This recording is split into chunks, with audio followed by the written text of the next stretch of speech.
يسعد كل أوقاتكم جميعا. هعمل معكم اليوم دجاج مشوي بالفرن وجنبه رز مبهر. وصفتي لليوم حتنفعكم بمناسباتكم وبعزايمكم، لأنه تتبيلة الدجاج كتير حتطلع معكم طيبة والرز حيكون معكم مفلفل. بتمنى تدعموني وتشتركوا بالقناة وتعملوا لايك وتفعلوا زر الجرس حتى يصلكوا كل جديد.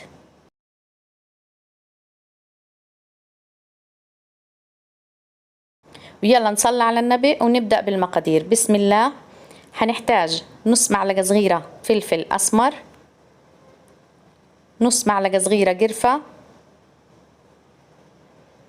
نص معلقة صغيرة كزبرة مطحونة، نص معلقة صغيرة زنجبيل مطحون، نص معلقة صغيرة هيل مطحون، نص معلقة صغيرة بهار دجاج، نص معلقة صغيرة بودرة توم، نص معلقة صغيرة بودرة بصل، نص معلقة صغيرة بابريكا عادية، ونص معلقة صغيرة بابريكا مدخنة، نص معلقة صغيرة سماق، ومعلقة صغيرة ملح، نص معلقة صغيرة أوريجانو، ونص معلقة صغيرة روزماري. هضيف كمان زيت زيتون، معلقتين كبار عصير ليمون، معلقة كبيرة دبس رمان، ومعلقتين كبار من صوص الصويا. إضافة صوص الصويا كتير بتعطي طعم طيب للدجاج. طبعا بإمكانكم التتبيلة جزء من البهارات إذا مش متوفرة تستغنوا عنها، بس أنا عن تجربة التتبيلة هاي كتير طلعت معي روعة، بالذات بالدجاج المشوي. حتبل فيها الدجاجة من جوا ومن برا. بحاول أدخل التتبيلة تحت الجلد.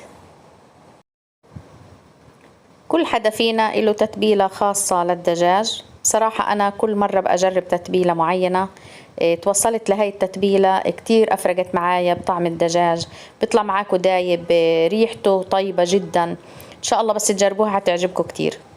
حنجهز الآن حشوة نحشي فيها الدجاج. أنا فرمت بصل جوانح، حطيت عليها ملح وسماق وبهار دجاج. بفرك البصل كتير كويس وبحشي فيها الدجاجة من جوا وبين الأفخاد.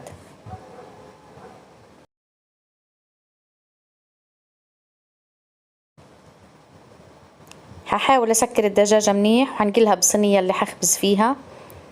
بضيف عليها بقية البهارات اللي ضلت عندي، وهحط الخضار حسب رغبتكم. أنا ضفت بطاطا، جزر، فلفل أخضر، شرايح ليمون وتومة. هغطيها بورق زبدة، طبعا بللته بشوية مية ورق الزبدة معانا عشان يتغطى كويس. وهغطيها بالقصدير وادخلها فرن حامي على نار هادية لمدة ساعة ونص تقريبا. نحتاج لعمل الرز خليط ما بين السمنة والزيت، وهضيف بهارات صحيحة، ورق غار وعود قرفة ونجمة ينسون ولومي وهيل وفلفل أسمر حب وقرنفل وشطة.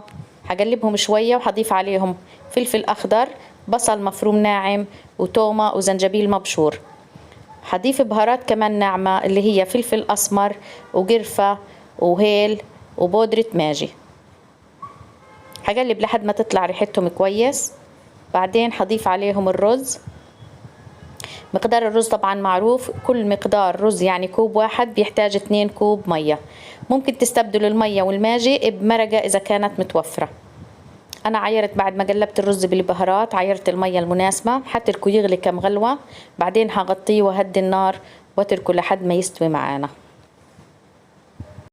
طبعا المية اللي استعملتها ضروري تكون مغلية للرز.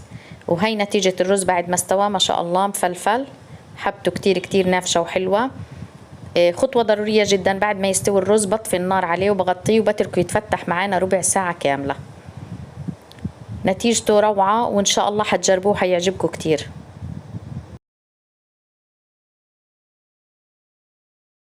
طبعا بعد ما مضى على الدجاج بالفرن ساعة ونص برفع عنه القصدير والورق الزبدة وبحمره تحت الشواية.